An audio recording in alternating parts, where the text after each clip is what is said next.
Olá, pessoal. Vamos então para a segunda parte da nossa aula a respeito de teoria de orbitais moleculares. Quero fazer meu agradecimento especial antes de começar a nossa aula ao professor Fernando Xavier, que disponibilizou os slides dele na internet há algum tempo, da aula sobre a teoria de orbitais moleculares, entre outras aulas que ele disponibiliza online, né? E que são materiais riquíssimos de imagens, excelente. Então, tenho usado como material de apoio para minhas aulas presenciais. Estou usando especialmente agora por conta do coronavírus, que normalmente eu dou essas aulas no quadro de giz. Então, quero agradecer muito, professor, por você disponibilizar seu material online. Ele está facilitando muito nossa vida de professores aqui, utilizando a sua grande organização, né? Então, muito obrigada novamente. E agora eu vou dar continuidade para minha aula. A teoria da ligação de valência, ela não consegue explicar de uma maneira eficiente uma série de características das moléculas, por exemplo, o magnetismo. Ela não consegue explicar por que o oxigênio gasoso, né, ele é paramagnético. Então, a teoria dos orbitais moleculares, ela vem, né, por meio da combinação linear dos orbitais atômicos, a construir, né, de uma maneira mais eficiente uma explicação, né, até utilizando expressões matemáticas e a probabilidade da gente encontrar o elétron para a gente conseguir explicar uma série de características das moléculas. Tá? Então, onde é que fica a probabilidade maior de encontrar um elétron de uma ligação química entre dois núcleos? Tá? Então, cada orbital molecular consegue comportar ao menos dois elétrons, né? Na verdade, ao menos não, né? Até dois elétrons, ok? A probabilidade de se encontrar, né, um elétron em um dado espaço, né, ela é explicada por uma função de onda. Né? Ela vai mostrar, né, a probabilidade de se encontrar um elétron dentro de um espaço, né, em termos de volume.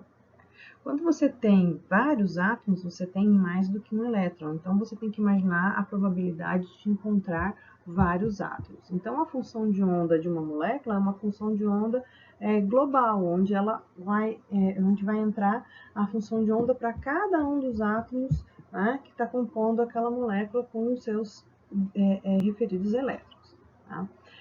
Quando a gente está fazendo a teoria de orbitais moleculares para uma molécula de hidrogênio, a gente considera que é uma combinação linear, né, de dois orbitais. Né? Então, a gente está aqui com o primeiro termo da equação, na função de onda, representando um dos átomos de hidrogênio. E aqui, outro átomo de hidrogênio. Se vocês observarem aqui, tem um termo C, né? E essa contribuição que cada orbital vai ter no processo de formação do orbital molecular. Quando a gente está tentando calcular a probabilidade de encontrar o elétron em um dado espaço, né, dentro de uma molécula, a gente pega aquela equação de Psi, né, que a gente viu no slide anterior, e eleva ela ao quadrado. E aí a gente vai encontrar esses termos aqui, onde esse termo do meio ele vai indicar a interferência construtiva dos orbitais atômicos. Como a molécula de hidrogênio é uma molécula homoatômica, ou seja, os dois átomos de hidrogênio, né, são iguais, então a contribuição para a formação dos orbitais moleculares vai ser exatamente a mesma, tanto do orbital do hidrogênio A como do orbital do hidrogênio B. Então, esse termo C, né, que é a contribuição que cada orbital tem, ele vai desaparecer aqui da equação porque um valor é igual ao outro, então não vai ser diferente, né? A contribuição é a mesma. Então, por isso, a fórmula da molécula aqui, né, a gente vai usar dessa maneira aqui. Bom, aqui se vocês observarem, tem um sinal de mais e um sinal de menos, para a gente mostrar que a gente vai ter uma interferência tanto construtiva como uma interferência destrutiva. Quando a gente separa, né, essas duas situações, a gente encontra, né, as interferências construtivas sendo a soma e a interferência destrutiva sendo a subtração. É mais ou menos isso daqui, olha. Você tem essa probabilidade de encontrar o elétron nessa dada região para um átomo A e aqui para um átomo B.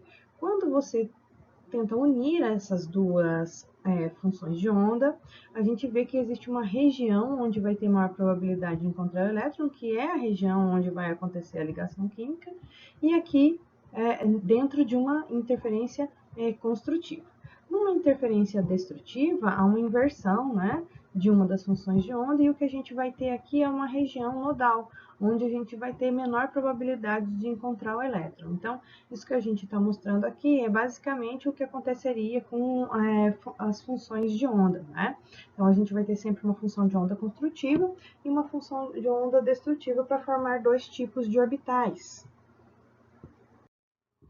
Quando a gente começa a observar a equação da página anterior e a gente desdobra ela, né? Então a gente vai ver que o psi positivo vai mostrar as interferências construtivas, né, das funções de onda. E aqui a gente vai encontrar as interferências destrutivas. Então é mais ou menos assim: você tem aqui essa probabilidade, nessa função de onda de probabilidade de encontrar o elétron para esse determinado átomo e aqui para esse outro determinado átomo. Quando você faz a interferência construtiva, você soma essas duas probabilidades, né, de encontrar o elétron, e aí você começa a ter a ligação química. Aqui no meio, né, você vai ter a maior probabilidade de encontrar o elétron onde tiver a ligação química. Quando você tiver uma interferência destrutiva, na região internuclear, nós vamos ter um plano nodal, que é onde vai ter a menor probabilidade, onde anula a probabilidade de se encontrar os elétrons. Quando a gente usa a função de onda positivo, a gente está observando, então, as interferências construtivas dos orbitais. Quando a gente está olhando aqui o psi negativo, a gente está olhando as interferências destrutivas dos orbitais. Aqui nesse exemplo a gente tem os orbitais dos átomos, né? Aqui o orbital do outro átomo de hidrogênio. Nessa região central a gente tem os orbitais moleculares. Então, se vocês observarem aqui, a função de onda para o orbital do átomo A e do átomo B, né, estão sendo somadas aqui nessa região. E você tem essa região com maior área, né, que é a região onde os elétrons vão ficar ocupando. Tá? Então, esse orbital aqui de uma função de onda construtiva é um orbital do tipo ligante. Aqui em cima a gente tem uma função de onda destrutiva, onde uma das funções de onda foi o sinal invertido. Então a gente vê que no centro, né, da função de onda existe uma região onde a função se anula, ela toca na linha do zero, né? Então nessa região é onde que a gente tem o plano nodal. Então aqui é só para recapitular o que a gente já viu a respeito de soma de funções de onda. Nesse exemplo aqui, nós temos separadamente a função de onda para um átomo A e aqui para um átomo B de hidrogênio, né? Aqui a gente tem eles se aproximando, né? E eles estão se aproximando aqui com spins contrários, e a gente vai ter então a soma dessas duas probabilidades para formar a ligação química. Quando a ligação química acontece, a gente está elevando essa probabilidade aqui ao quadrado, então, porque nós estamos falando de 2 elétrons agora, estamos falando de uma ligação química, né? Então, a gente vai ter essa região, essa grande região aqui do centro, com a região de maior probabilidade de se encontrar o elétron. Quando a gente está chegando, olha só, com 2 elétrons aqui em spins no mesmo sentido, né? Nós estamos imaginando, então, que essa seria uma interferência destrutiva. Então, esse átomo está chegando com um sinal, por exemplo, positivo, e esse com a função de onda com sentido negativo. Quando você tenta conectá-los, a gente vai ter uma região nodal aqui no centro, né? E a probabilidade de você encontrar o elétron aqui nessa posição, ela é anulada. Então, por isso, quando a gente eleva ao quadrado aqui para tentar encontrar a probabilidade de encontrar o elétron numa dada região, né, a gente vai ver que esse sinal aqui, olha, tá vendo? Ele tá virado para cima e outro virado para baixo. Quando você leva qualquer coisa ao quadrado, se transforma todo mundo em positivo. Então, todos os sinais viraram para cima. Mas o sinal zero continua tocando aqui, ó, na base da linha, né? Então, aqui nós temos a formação dos orbitais ligantes e aqui a gente tem a formação dos orbitais antiligantes. Quando a interferência é construtiva, nós vamos ter então origem a um orbital do tipo ligante. Os orbitais do tipo ligante têm energia inferior aos orbitais dos próprios átomos, né? E quando a gente tem uma interferência destrutiva, né, os orbitais moleculares vão ter energia superior à dos próprios átomos. Então, quando a gente está olhando o diagrama do oxigênio aqui, nós podemos ver que ele vai ter um orbital ligante aqui embaixo e um orbital antiligante aqui em cima, que tem a energia superior à dos orbitais atômicos. Como aqui a gente tem um spin virado para cima e aqui um spin virado para baixo, a gente vai conseguir fazer a ligação, vai fazer uma interferência construtiva, né? Somo os dois elétrons, coloco os dois elétrons aqui embaixo. Então, esse diagrama aqui é o diagrama para o orbital molecular do hidrogênio. Então, quando vocês forem fazer os exercícios em casa, vocês vão construir desse jeitinho aqui. Vocês vão desenhar tudo isso daqui na mãozinha, ok? O diagrama dos orbitais moleculares, eles vão ser montados de acordo com resultados experimentais. Então, vocês, quando estão fazendo o diagrama de energia de vocês, vocês fazem de maneira qualitativa. Como é que eu tenho certeza da separação energética? Fazendo experimento via espectroscopia fotoelétrica, né, no VVIS, e a gente também consegue definir isso por métodos computacionais, ok? Uma outra coisa é o tipo de orbital. Então, nós conseguimos fazer a sobreposição dos orbitais de tipo S, do tipo P, e aqui agora eu vou mostrar para vocês os orbitais do tipo D fazendo sobreposição. Eles fazem ligações sigma, fazem ligação pi e fazem uma nova aqui, ó, que não é possível para os orbitais S e para o orbital P, mas sim é possível para o orbital D, que é um orbital do tipo delta, tá? Então, uma delta ligação. Aqui eu tenho o eixo cartesiano Z como o eixo de ligação, e os dois orbitais dz quadrado estão se encontrando frontalmente. Então, isso, quando houver a mistura desses orbitais, nós teremos a formação de um orbital molecular do tipo sigma. Aqui eles estão se encontrando de lado, né? Então, a gente tem aqui um orbital branquinho e aqui branquinho. Aqui azulzinho, aqui azulzinho. Então, esses lobos aqui do orbital D, eles conseguem se sobrepor, porque com as cores iguais, a gente está dizendo que são funções de onda com sinais iguais, tá?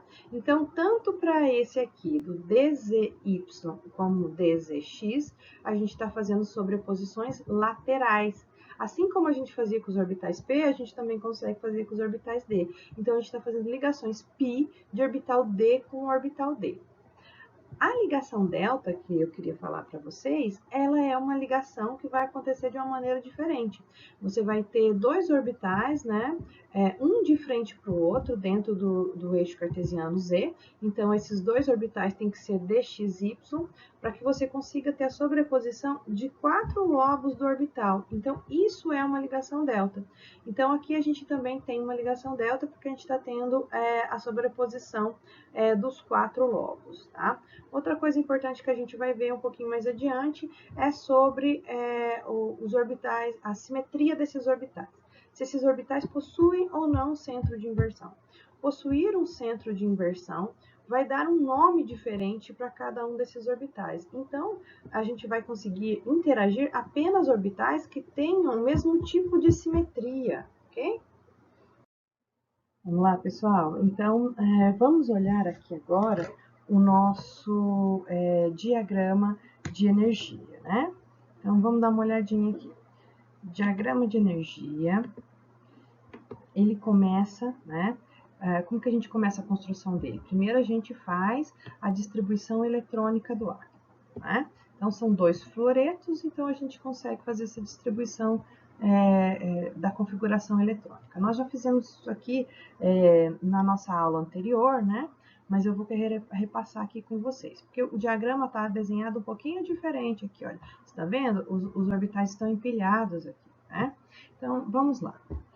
Quando a gente combina um orbital S com um orbital S, né? De forma construtiva, a gente vai ter uma soma desses orbitais e a gente vai formar uma ligação do tipo sigma, porque a gente está fazendo, então, essa combinação linear dos dois orbitais atômicos aqui, né, nessa linha.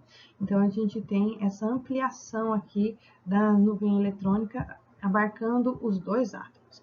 Isso aqui é uma combinação linear, né, construtiva. Aqui a gente vai ter uma combinação destrutiva, pois o primeiro átomo está em uma cor e o segundo átomo está em outra cor. Isso quer dizer que eles estão com sinais, né, de função de onda trocados. Então, eles estão com funções de onda diferentes, né? Então, essa interferência aqui vai ser destrutiva. Quando você constrói esse orbital molecular, ele vai ter essa característica de ter um plano nodal aqui. Então, esse orbital tem características ligantes e esse orbital tem características antiligantes.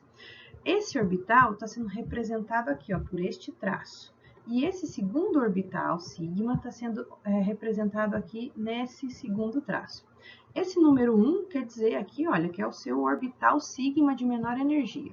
Número 2 é o próximo em energia, né? Então, ele é um sigma com característica antiligante? Sim, tá? A única coisa é que a gente está mudando o jeito de escrever aqui o nome dos orbitais. Então, isso aqui é dizer a configuração eletrônica do orbital molecular. Então, esse é o primeiro orbital sigma, esse é o segundo orbital sigma em energia.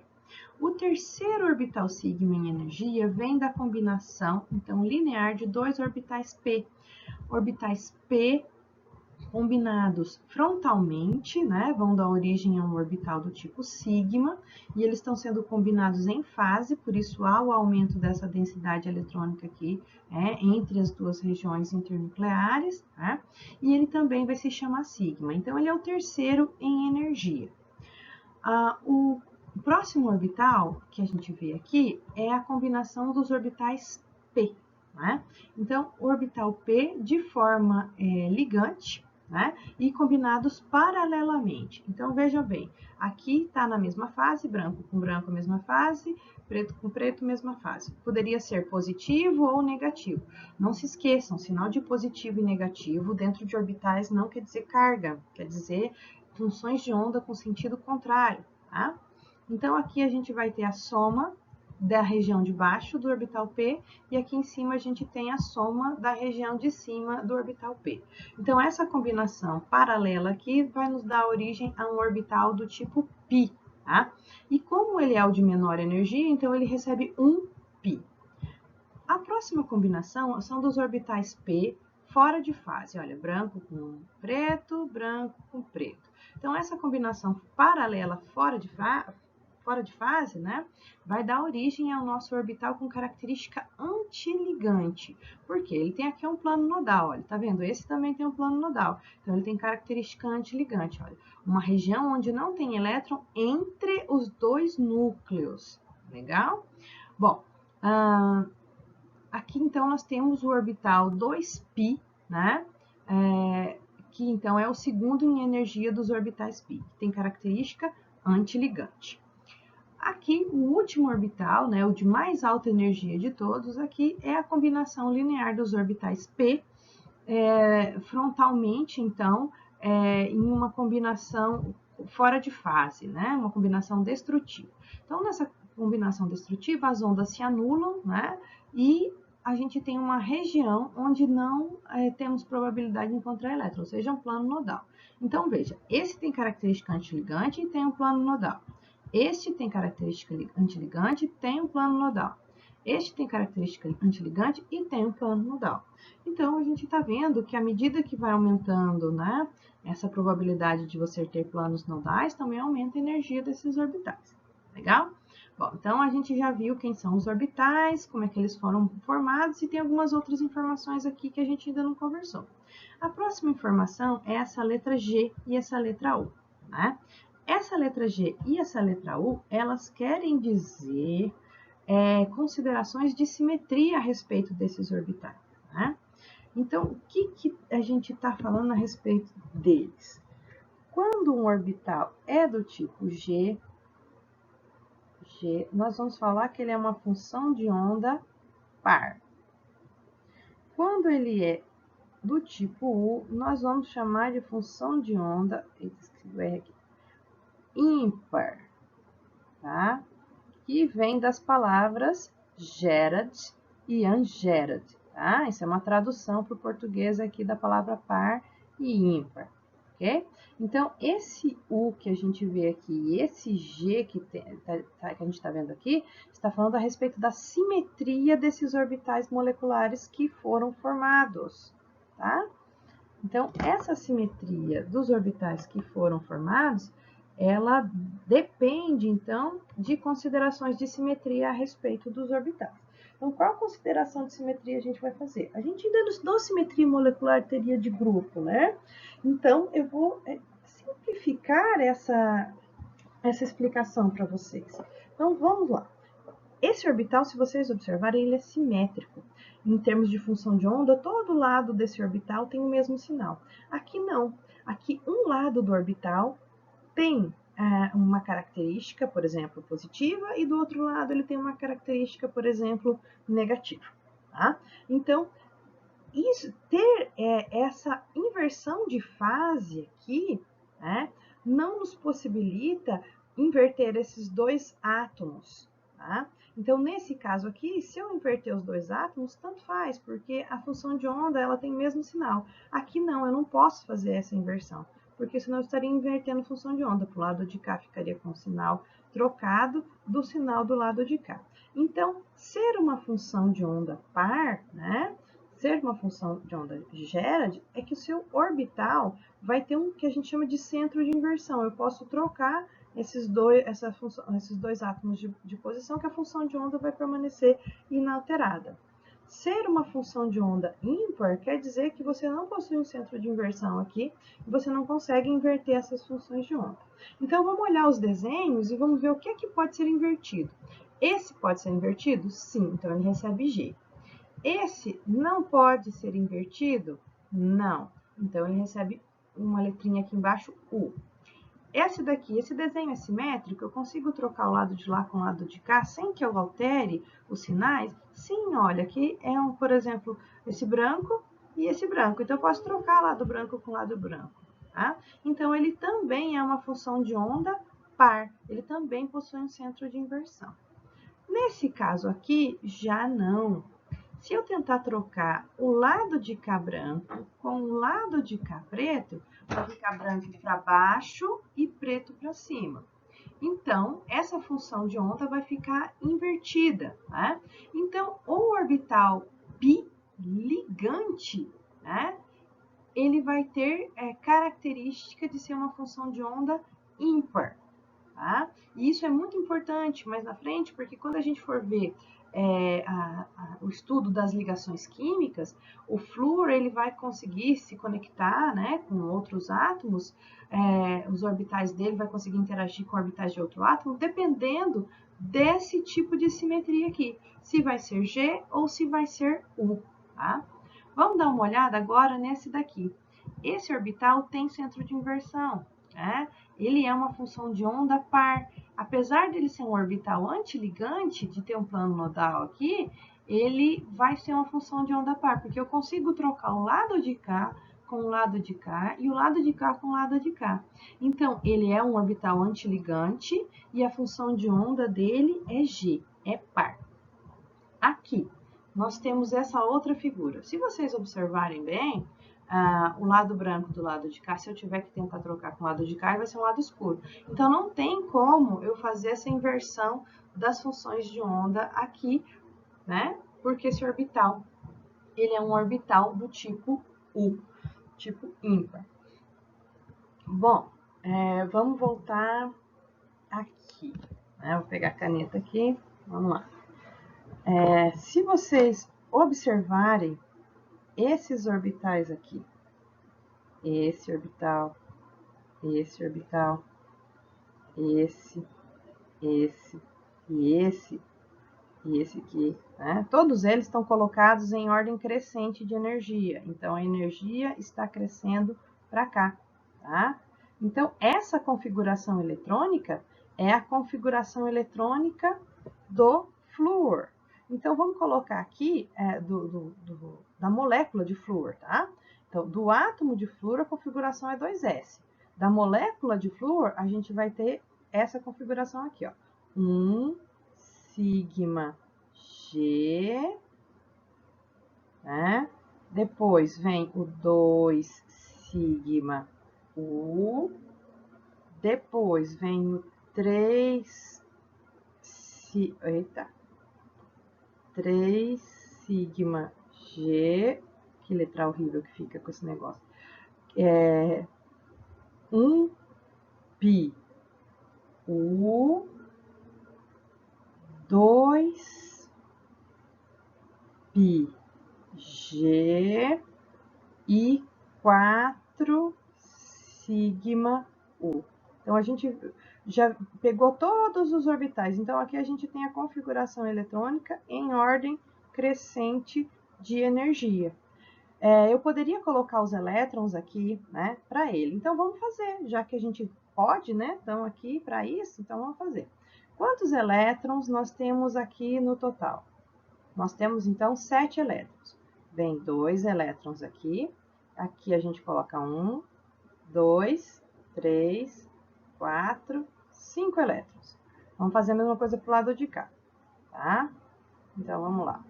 1, 2, 3, 4, 5 elétrons.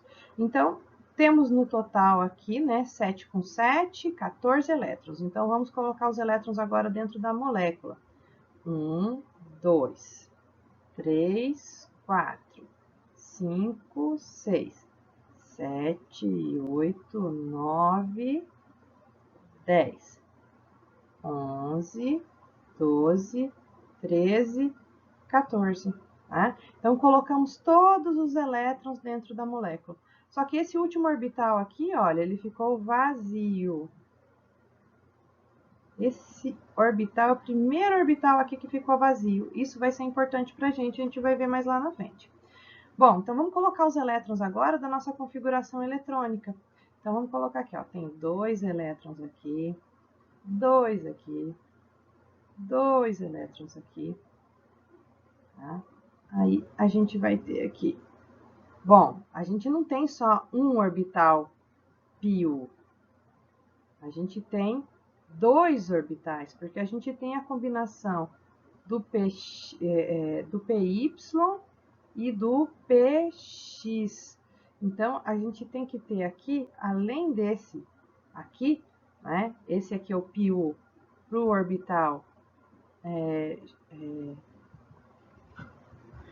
orbital do tipo X e para o π. Então, eu tenho que contar no total aqui o número de total de elétrons. Então, aqui embaixo, no orbital πu, vamos colocar aqui o ponteirinho, que eu não sei se está mostrando para vocês a ponteira da minha canetinha aqui. Vou pôr o laser point aqui. Então, aqui, olha, aqui vocês estão vendo, tem 4 elétrons, né? Tem 4 elétrons aqui. Então, aqui embaixo, eu tenho que também colocar na minha configuração eletrônica. Mas que estranho. Na minha configuração eletrônica. Vou dar uma pausinha aqui. Ó. Aqui, olha, a gente vai colocar 4 elétrons. Aqui a gente vai colocar, então, mais 4 elétrons. E esse orbital aqui a gente não vai usar, ele ficou vazio. Eu posso colocar ele até com 1 aqui, mas eu tenho que colocar um 0. Então, essa é a configuração eletrônica da molécula de flúor, tá? Bem, então, às vezes a gente tá... quando eu estava na graduação, o professor às vezes não mostra desse jeito pra gente, e eu lembro que a minha professora não me mostrou desse jeito aqui pra gente, e aí eu pegava o livro do J.D. Lee e ele mostrava a configuração desse jeito aqui, eu ficava arrancando meus cabelos, né? Então, tô tentando facilitar a vida de vocês, tá?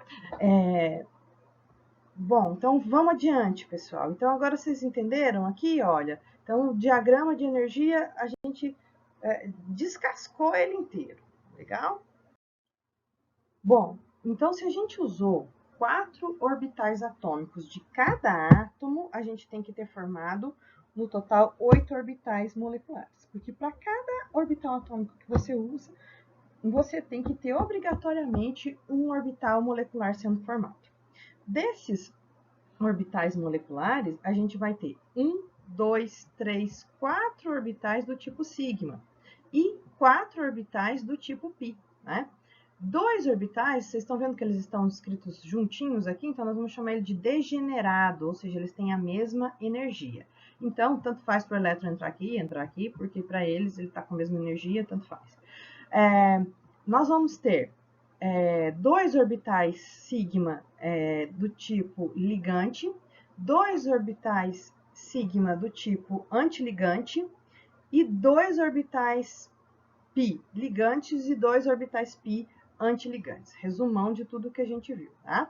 Então, como eu disse para vocês, não tem como predizer quantitativamente essa energia sem usar técnicas espectroscópicas, tá? Então, vocês vão colocar os dados aqui em uma região um pouquinho mais alta, um pouquinho mais baixa, né? Desde que vocês obedeçam essas ideias, que o orbital antiligante vai ter energia superior à energia do próprio átomo, que o orbital ligante vai ter energia inferior. A gente está vendo aqui, olha, que a distância que a gente tem aqui do orbital atômico para os orbitais ligante e antiligantes é a mesma. E isso aqui só vai acontecer porque os dois estão contribuindo da mesma maneira para a sobreposição das nuvens eletrônicas, né? Então, por isso, né, que a gente elimina aquele fator de contribuição lá da função de onda, né? Ok? Bem, então vamos adiante. Uma coisa importante é a gente sempre lembrar da regra de Rand na hora de fazer a distribuição dos elétrons, né? Então, a gente não pode colocar elétrons emparelhados antes que todos os orbitais degenerados já tenham um elétron lá dentro, tá? Então, a primeira situação que a gente tem aqui é um orbital do tipo sigma, onde você só tem um orbital e você tem 2 elétrons. Então, o primeiro elétron você coloca e depois o segundo você emparelha. Quando você tem uma condição onde você tem 3 elétrons, primeiro você coloca 2 elétrons dentro de cada orbital, para na sequência você colocar o primeiro elétron emparelhado. Há um gasto energético para você inverter um spin e colocar ele emparelhado. Então, por isso é importante que vocês coloquem cada spin dentro de orbitais que tenham a mesma energia, primeiro em um, depois em outro, para depois começar a emparelhar, tá? Regrinha de Rand essa, ok? Não é regra da Luciana, é regra do Rand. Vamos rever aqui agora o diagrama de energia para o nitrogênio. O nitrogênio tem, então, na sua última camada, 5 elétrons. Então, se você estiver falando da molécula do gás nitrogênio, você tem 5 mais 5, 10 elétrons de valência. Então, montei aqui meu diagrama, nitrogênio para o lado de cá, nitrogênio para o lado de cá. Misturei sigma com sigma, formou sigma ligante embaixo, sigma antiligante em cima. Né? Os dois orbitais π, porque o Z do nitrogênio é menor do que 8, né? Então, os orbitais π ficam embaixo e o orbital sigma fica em cima. Então, tá montadinho aqui meu diagrama de energia. A configuração eletrônica agora vai depender de onde os elétrons vão entrar, tá? Então, eu vou colocar os 5 elétrons de um nitrogênio aqui e os 5 elétrons do outro nitrogênio aqui. Somei, deu 10. Então, começo a distribuir 2 aqui, 2 aqui, aí coloco 4 aqui. Olha, já deu 8. Os últimos vão entrar aqui no seu orbital 3 sigma G, tá? Nesse orbital ligante, né? Que veio da combinação frontal de 2 orbitais P. Tá? Então, agora que eu já consegui fazer a distribuição eletrônica, eu consigo montar a configuração eletrônica do gás nitrogênio. Então, 1 sigma G, 2. Por quê? Porque tem 2 elétrons aqui. 2 sigma U, tá? Porque tem 2 elétrons aqui. 1 pi U, 4, porque tem 4 elétrons aqui, tá? Então, tanto faz. Você poderia colocar 1 pi U X, 1 pi U Y, por exemplo, e aí você colocaria mais ao quadrado, e não, né, a quarta potência aqui assim. Mas como a gente está colocando todos os orbitais π na mesma posição, então eu coloco 4 aqui. E agora o próximo orbital, o último que tem elétrons, né, é o 3 sigma G ao quadrado aqui, né, essa configuração eletrônica. Então, essa é a configuração eletrônica em ordem crescente de energia para o gás nitrogênio. Nós vemos aqui que não tem elétrons desemparelhados, que essa molécula é diamagnética, tá? Então, vamos para o nosso próximo. A próxima molécula a ser observada é a do gás oxigênio, que nós também fizemos, né, em aula, né? Então, a gente vê aqui, que a configuração eletrônica dele, ele tem 6 elétrons aqui na última camada, 2 oxigênios, então vai dar 12 elétrons. Vamos fazer a distribuição eletrônica. O oxigênio tem Z igual a 8, então os orbitais sigma ficam com energia inferior a dos orbitais π. Vamos distribuir os elétrons. 2 elétrons aqui embaixo, 2 aqui. Então, olha só, já deu 4, 5, 6, 7, 8, 9, 10, 11, 12. Vocês viram que a gente seguiu a regra de Rand? Então, esses elétrons estão desemparelhados. E isso vai dar a característica lindíssima, né, do paramagnetismo do oxigênio. Tá legal? A configuração eletrônica vai ficar, olha, 2 elétrons aqui, então boto 2 aqui. 2 aqui, então boto 2 aqui. Olha, a configuração aqui está invertida, gente. Olha aqui, a configuração está invertida. Aqui é o 3 sigma G, corrijam aí, pessoal. Então, deixa eu colocar aqui, ó, essa configuração está invertida. Ó, tá vendo aqui? Primeiro vem esse, ó. Ela tá invertida, então troquem, tá? Primeiro vem esse daqui. Não tinha reparado nisso, tá? Vamos continuar, tá? Então, a gente continua colocando os elétrons. Então, aqui tem 2 elétrons e aqui tem 4 elétrons. E nesse último orbital que possui elétrons aqui, né, ele fica só com 2 aqui. Legal? Então, é isso daí, para a molécula de oxigênio. Quando as moléculas possuem o mesmo tipo de átomo, né, quando elas são homogêneas, é fácil calcular a ordem de ligação, porque o caráter ligante e antiligante de cada um dos orbitais é bem definido, né? Então, a gente pode calcular para o hidrogênio, a gente vai pegar só os elétrons que estão nos orbitais ligantes aqui, então a ordem de ligação para o hidrogênio é 1. Então, a gente tem o real número de ligações do hidrogênio, que é igual a 1. Já para o nitrogênio, então a gente vai pegar todos aqueles orbitais, olha lá. Então, esse primeiro orbital, ele é do tipo ligante. Então, eu somo com 2 aqui. Esse segundo orbital, ele é antiligante. Então, aqui está sendo subtraído, tá? Esse orbital também é ligante, então ele está positivo. Esse orbital também é ligante, então está positivo. Então, eu somo todos esses números e tenho minha ordem de ligação. É do mesmo jeito que a gente fez as contas na sala de aula, ok? Para fazer a ordem de ligação. Então, a gente tem uma ligação simples e aqui a gente tem uma ligação do tipo tripla. Quando a gente adiciona mais um elétron, né, no oxigênio, quando a gente faz um íon, né, o O2- aqui, o íon superóxido, né, então quando a gente gera o íon superóxido, a gente coloca um elétron a mais. Quando você coloca um elétron a mais, você deixa de ter o paramagnetismo que você tinha anteriormente, ele fica reduzido aqui, porque você reduz um elétron que estava desemparelhado. Então, agora, em vez de 2, você só tem um elétron desemparelhado. A configuração eletrônica aumenta aqui, olha, um número a mais aqui, número 3, aqui, tá? E a ordem de ligação também fica alterada. Então, a gente vê que a ordem de ligação não é mais um número inteiro, 2. Então, esse íon superóxido, ele vai ser menos estável do que a própria molécula do gás, né, o hidrogênio, tá? Que tem a ordem de ligação 2. Então, a gente vê que ele não consegue ter duas ligações 100% efetivas, né?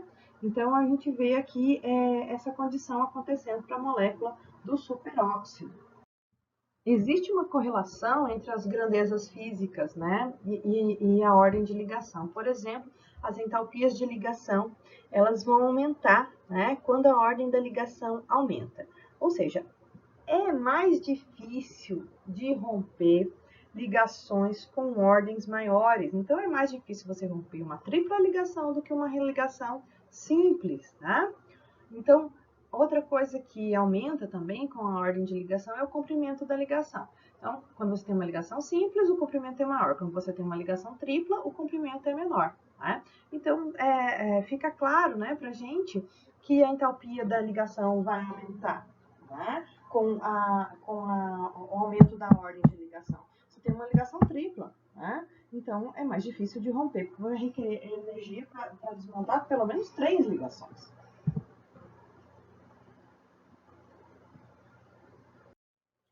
As moléculas diatômicas, né, do primeiro período, a gente consegue prever com bastante clareza, e a gente fez isso, o exercício na sala de aula, e aqui seria, por exemplo, a correção daquele exercício que a gente fez na sala de aula, tá? Então, o hidrogênio, normalmente, né, tem um elétron cada um deles, então o gás hidrogênio vai ter 2 elétrons. O gás hidrogênio ionizado, né, perdendo um elétron, aqui é a opção da tentativa de fazer o gás hélio se conectar a outro hélio ionizado e o gás hélio tentando se conectar a um outro gás hélio na sua forma neutra, né? Então, se a gente observar aqui, a gente tem que não há, né, magnetismo para a molécula de hidrogênio, haveria paramagnetismo para a molécula ionizada, tanto do hidrogênio 2+, quanto do hélio 2+, né? E não haveria paramagnetismo para a molécula de hélio 2. Por quê? Bom, não tem como ficar os elétrons desemparelhados e essa molécula também não existe. A ordem de ligação mostra para gente que não existe essa molécula, tá? Então, a gente vê uma ordem de ligação inteira, aqui meio e aqui meio. Vejam, a ordem de ligação inteira, ela mostra uma energia de ligação de 436 kJ por mol e o comprimento da ligação de 74. Quando a gente pega a ordem de ligação de meio, a energia de ligação ela é baixa. Então, o comprimento da ligação ele é grande, tá? Então, 106 picômetros aqui. Então, tanto para o hidrogênio 2 mais e para o hélio 2 mais, a gente vê essa condição acontecendo, porque as ordens de ligação aqui não chega a ser uma ligação efetiva, né? Propriamente dita. Orbitais de fronteira. Quem são eles e por que eles são importantes? Quando você fizer uma molécula e ela estiver prontinha, se ela tiver que reagir de novo, a reação vai depender de quem são os orbitais HOMO e LUMO. Ou seja, quem são os orbitais que têm elétron e que não têm elétron, que estão em altas energias. Se essa molécula tiver que fazer uma outra ligação química, fazer uma outra reação, e tiver que sair elétron, vai sair de dentro do HOMO. E se ela tiver que fazer uma outra reação e tiver que receber elétron, o elétron vai entrar dentro do orbital LUMO. Então, eles são os orbitais mais importantes, é onde acontecem as reações químicas das moléculas, tá? O HOMO, então, é o orbital molecular de mais alta energia ocupado por pelo menos um elétron. Então, você vai lá, vai colocando os elétrons. O último orbital que você colocar elétron vai se chamar HOMO. E aqui, o LUMO. Quem é o LUMO? É o primeiro orbital na escala de energia que vai ficar sem elétron, que vai ficar desocupado. Então, você vai colocando os elétrons. Acabou, a gente tem o HOMO. O próximo vai se chamar LUMO, tá? Porque ele vai estar desocupado, não vai ter elétron, então ele vai ser o de mais baixa energia, tá? SOMO. O SOMO ele pode ser HOMO e SOMO ao mesmo tempo, tá? Então, quem é o SOMO? É um orbital de alta energia que é ocupado por apenas um único elétron, ou seja, elétrons desemparelhados. Então, para ter SOMO, tem que ter elétron desemparelhado. Se tiver todos os elétrons emparelhados, ele não vai ter orbital do tipo SOMO. Então, vamos olhar aqui essa molécula aqui de nitrogênio, né? O gás nitrogênio. Então, a gente foi lá, montou o diagrama de energia, distribuiu os elétrons e vamos procurar quem é o orbital HOMO, quem é o orbital SOMO, quem é o orbital LUMO. Existem elétrons desemparelhados nessa molécula? Não. Se não existe orbital elétron desemparelhado na molécula, Então, não vai haver orbital do tipo SOMO, ok? Então, não vai haver orbital do tipo SOMO, tá? Então, não tem para o hidrogênio, porque ele não tem elétron desemparelhado, ele é diamagnético, né? Bom, qual é o primeiro orbital que você olha aqui na escala de energia, que a escala de energia está aumentando para cá, ó. Qual é o último orbital que recebe elétrons? Ah, esse aqui. Então, esse aqui vai se chamar orbital HOMO. Qual é o primeiro orbital na escala de energia de baixo para cima, dos orbitais moleculares que estão aqui no meio, tá? Que fica sem elétrons. Então, é esse aqui, ó, os orbitais 2πg. Os dois têm a mesma energia, então, os dois se chamam LUMO, ok? Então, os dois se chamam LUMO. Então, a gente tem o HOMO, como esse aqui, e o LUMO, esse daqui, ok? E não tem Sol. Agora, pessoal, vamos olhar o nitrogênio que foi ionizado. Então, esse gás nitrogênio, olha aqui, ó, ele ganhou um elétron, tá? Ele ganhou um elétron. Então, antes ele tinha só, cada nitrogênio, só 5 elétrons. Agora ele vai ter um a mais, tá? Ele vai ter um a mais, porque ó, ele ganhou um elétron aqui. Então, são 10 elétrons de valência mais o elétron radicalar que foi ganhado aí, tá? Então, ele ganhou um único elétron aí. Então, vamos lá. Então, são 10 mais 1, 11, tá? Então, a gente vai colocar aqui, olha, 5 aqui. Se vocês quiserem colocar 6 aqui, não tem problema, desde que vocês lembrem que o elétron radicalar veio na molécula, tá? Mas só para vocês distribuírem aqui. Então, olha lá. Então, a gente vai colocar 10 mais 1, 11. 2, 4, 8, 10. E o próximo elétron vem aqui nesse orbital antiligante aqui, olha, π. E ele veio sozinho. Então, esse orbital ali, né, vai ser chamado de orbital SOMO. Então, esse aqui é o SOMO, ok? Porque ele tem um elétron desemparelhado sozinho ali. Qual é o primeiro orbital que está vazio? Então, o primeiro orbital que está vazio, que não tem nada, é esse aqui, ó. Tá? Porque esses dois aqui se consideram o mesmo, porque eles têm a mesma energia, então eu não posso dizer que é ele. Então, esse aqui é o orbital LUMO, tá? Esse aqui é o orbital LUMO. E quem é o orbital HOMO? É o último orbital que recebeu elétrons na escala de energia, que é o mesmo que o SOMO. Então, nesse caso, HOMO e SOMO são o mesmo orbital. Na hora de fazer a configuração eletrônica, não esqueçam de colocar o elétron radicalar aqui no final. Bom, pessoal, então agora a gente olha aqui, né, esse diagrama aqui, né, que mostra as energias relativas entre a junção de dois átomos de lítio, dois átomos de berílio, dois átomos de boro, 10 átomos de carbono, de nitrogênio, de oxigênio, de flúor e de neônio. Eu pedi, então, para que vocês fizessem na sala de aula essas possibilidades aqui, né? Então, vamos dar uma olhadinha aqui na energia relativa entre eles. Então, é uma comparação. O lítio está aqui, o berílio, boro, carbono, nitrogênio. Vocês estão vendo que a energia do orbital está diminuindo cada vez que você caminha no período, que você vai aumentando o valor de Z, né? Então, onde que vocês acham que é mais fácil colocar elétron? Nesse orbital aqui ou nesse orbital aqui? Ou nesse? Então, onde é mais fácil colocar elétrons? Aqui nesse orbital do lítio ou colocar elétrons aqui nesse orbital do flúor? Tá? Então, essas ideias são muito interessantes, porque elas mostram até a periodicidade desses elementos. Né? O flúor é uma molécula bastante eletronegativa, ele gosta de receber elétrons, né? Então, é mais fácil você colocar elétrons em orbitais que têm energia mais baixa do que colocar elétrons em orbitais que têm energias mais altas. Então, o lítio é mais eletropositivo, então ele não tem tanta afinidade pelo elétron quanto o flúor, que é mais eletronegativo. Tá? Nós podemos observar também outra coisa, né? Lítio, berílio, boro, carbono e nitrogênio tem Z menor do que 8. Então, se o Z deles é menor do que 8, então a ordem de energia dos orbitais π é inferior à dos orbitais sigma. Então, a gente já vê isso aqui acontecendo do oxigênio para frente. Tá? Então, o oxigênio para frente acaba ficando, né, o orbital sigma aqui embaixo e o orbital π aqui em cima.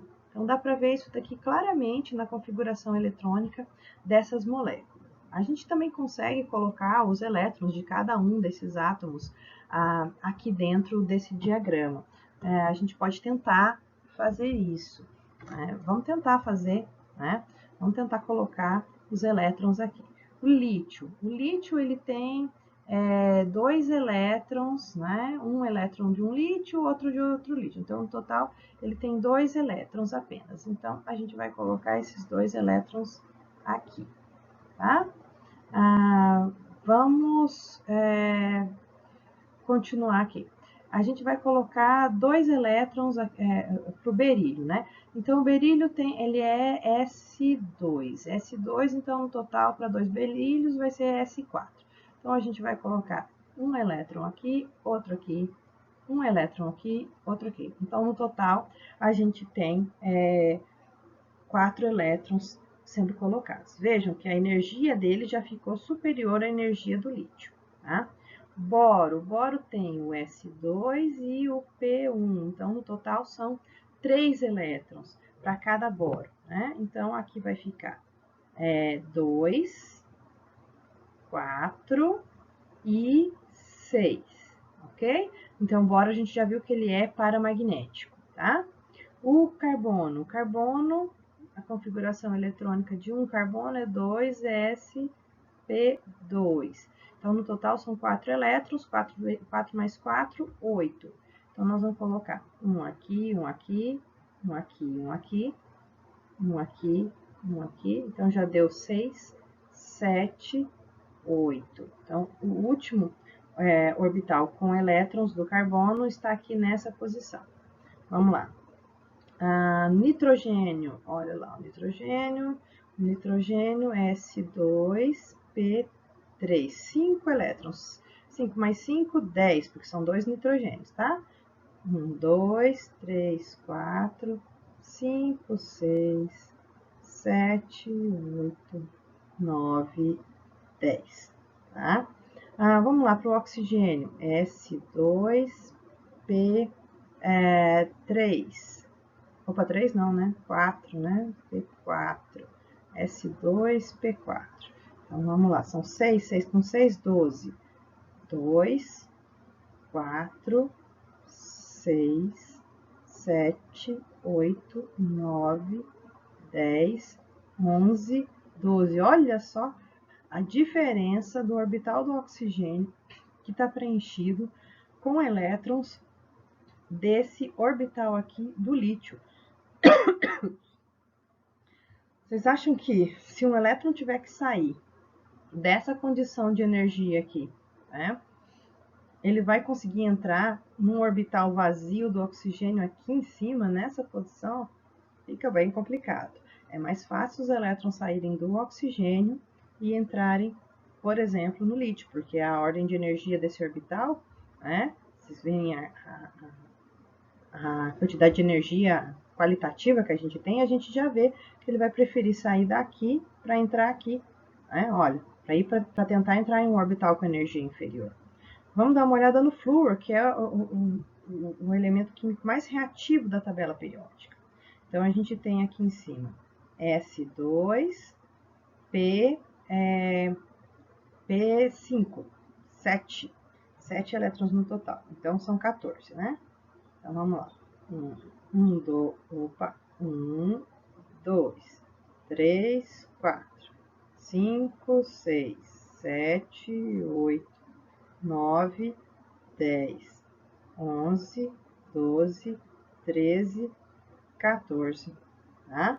Então, se vocês observarem, o oxigênio aqui, né, tá com energia superior à do flúor. Mas a energia do flúor é muito, muito alta. Tem muito elétron aqui nesse orbital antiligante. Para o neônio, 1, 2, 3, 4, 5, 6, 7, 8, 9, 10, 11, 12, 13, 14, 15, 16. 16 porque ele é S2P6, né? Então, olha, essa molécula, muito provavelmente, ela não exista, né? Porque se você for calcular a ordem de ligação dela, vai dar igual a 0. A ordem de ligação do flúor vai dar 1, do oxigênio vai dar 2, do nitrogênio vai dar 3, do carbono vai dar 2, do boro vai dar 1, do berílio vai dar 0 e do lítio vai dar 1. Então, muito provavelmente, o berílio não existe e o neônio também, N2, não vai existir, ok? Então, vamos adiante. Então, agora a gente consegue ver aqui, né, isso que a gente acabou de ver no slide anterior, né, a gente fez lá. Colocamos todos os elétrons para eles e a gente consegue ver onde é que está o orbital HOMO e onde é que está o orbital LUMO para cada uma das possibilidades, tá?